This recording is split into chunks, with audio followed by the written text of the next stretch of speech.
Well, Hurricane Florence is on the way.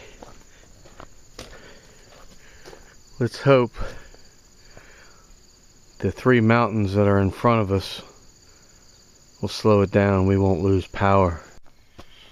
Well, the hurricane's coming, so I'm headed to town to get the bread and milk.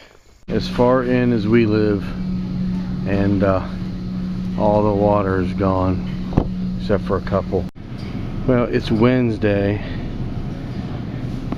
All that's left is the almond breeze milks and the coconut milk and the cashew milk and some whipped cream. Good thing I already got hot dogs because there ain't any. So much for getting any bread. Wait a minute, look. There's the bread I eat. 1 loaf. It's been smashed.